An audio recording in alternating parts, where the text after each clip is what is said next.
This is Vince Russo from Ring of Glory, and you're listening to InYourHeadOnline.com. Well, what was it like, when WCW closed up? Well, I was home with a broken leg. I don't really have any thoughts of it. Right. I was in shock at what my situation was, and I think that's why I don't really look at that. I don't know anything about it.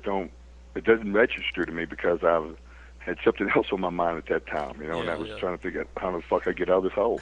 Right. Yeah. Well, let everybody know to check out myspace.com/PsychoSid Promotions. And we'll have the link right on the website. That's Eric's website. You can find out all about Sid. We got to plug those guys because they helped out the show a lot. No, they are good guys, man. They really got a good library of stuff, and then they got, I talk to those guys, a couple of days a week, and they know what's going on, and we keep in touch with what's going on. They always, putting up stuff to the events I'm going to. So if anybody wants to know what I'm doing, you can go to that website, Psycho Sid Productions, and you can find out what's going on. Definitely. Inchman. Yeah, Brian Blaze from our message board. He has a question. He wants to know what made you decide to work with ECW in '99. Well, the thing is this. I'm looking for a platform always to, preach off of, and that was a perfect platform to let the world see me in a small scale, somewhat a lot larger, but somewhat the same as the NWA. And then too, it just. I know Paul Lee for a long time. Actually, I did my first gimmick, Lord Humongous. Started with Paul Lee just for a few shots here in Memphis before I went down to Continental and did it with Bruno. But and then it was a hell of a place to go to. I still believe that until I was there that place had really had a chance to do something. But once I got there a little bit and saw how things were going there, that I realized that they'd never make it big because they were too intent or too badly wanted to have the company always larger than the boys. They really have fans chant ECW than say, whoever. So it's like, and it just, I don't. These guys were all nice to me. I don't have one argument with one guy in the place, right? So, but when you're pushing your top guys as Taz and he can't make it to WWF because he's too short, that tells you that you're handcuffing yourself. If he had a lot to offer this business, he wouldn't be doing just announcing.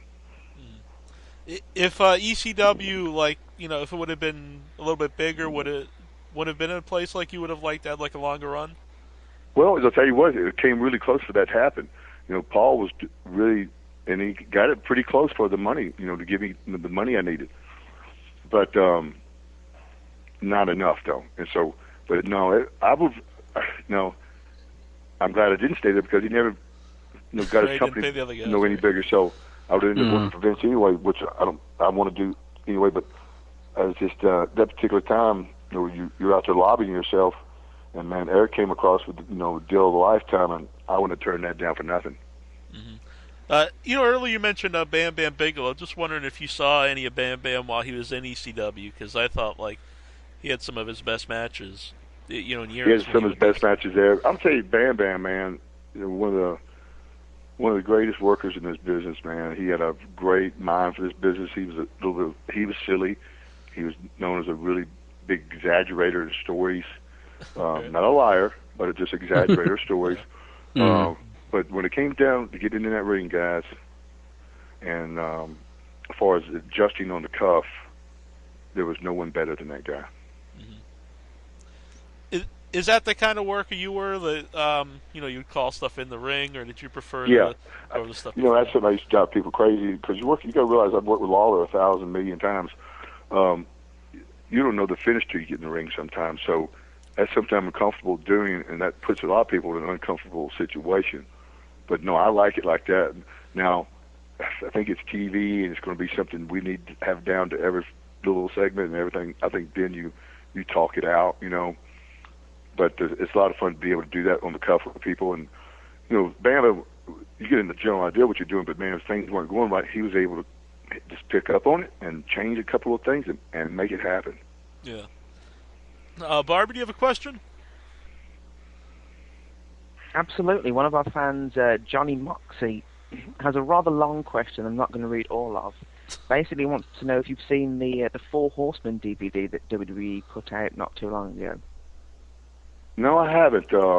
I'll be honest with you, they might have sent me one, but of course I get sent some videos once in a while by people, but I don't always watch them. But no, I didn't see it, and I'll tell you real quick on that. I was asked to do that thing, and I declined to do it. And the reason was, I told the guy that called me from the office, is that, man, the things I want to do is, a lot bigger than that. I don't water myself down before I ever get to the watering hole. I just didn't appeal to me to have done something like that. So, thing is too is, growing up watching wrestling, the Four Horsemen, man, that particular time would be great to be part of that. And I was part of it, and man, it was like I marked out for it a little bit when I was doing it. So, I mean, I was probably thought I was the coolest guy in the world being the Horseman when it happened. But it's not. It's something I'll look back on and say, man, that was one of the funnest days of my life doing that. But I just wouldn't, the video, do the video wasn't being a Horseman. It was just exposing what you'd done before. And for me to try to, what I want to do, I do want to have my first people see me in WWE doing a video like that. Right, talk about stuff you used to do. When you said you kind of marked out being part of the Horsemen, and why did they take you out of the Horsemen? Well, the thing was, is I don't even remember. I think the night that it happened, they just told me at TV. Now, I don't even remember when they took me out of it. I don't even know what the whole story was. It was how it happened and why it happened. But I was just put into it I'm sure to, I just go guess at this, okay? I don't even remember how it happened and what about, but I'm sure they did that to me to put me in there to, get what we call in this business, which I don't believe in, is called a rub. You get, associated yourself with some people, which I think that really helped me. It doesn't work all the time, but that does help, being part of something that, people know that that's an institution, the Four Horsemen. So you get involved or get that brand name to you, it can only help. So it was a good decision to do that, and I don't believe in it most times.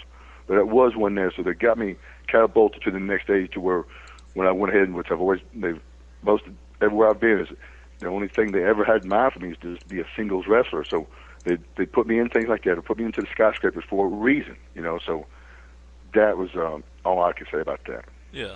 I remember, I think it was a Halloween Havoc, and it was an angle with the fake Sting. It was Barry Windham. I was a big fan of that at the time.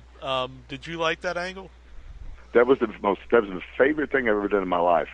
And the thing was, guys, I've told the story 100 times, is what it was, pay-per-views were every 3 or 4 months at the time. So, it'd be lots of TVs and like American Bashes or whatever to build up to things, or Clash of the Titan Champions or whatever, right? Yeah. So you had these builds to go to it, and you have all these interviews and all these weeks of TVs for one pay-per-view instead of just 1 month of pay-per-views, for a pay-per-view. So I was told for 3 months, I was going to be the next world champion, and to do all your interviews saying that that's what's going to happen, et cetera, et cetera.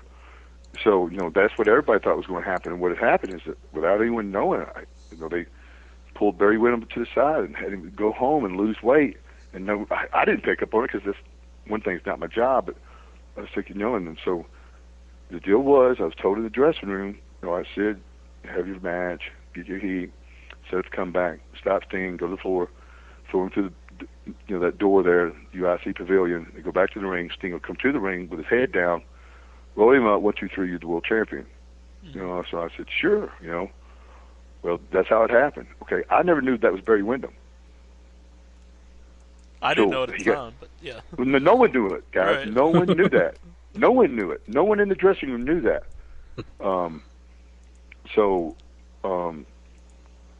When it happened, I rolled him up. I looked down. It's Barry Windham.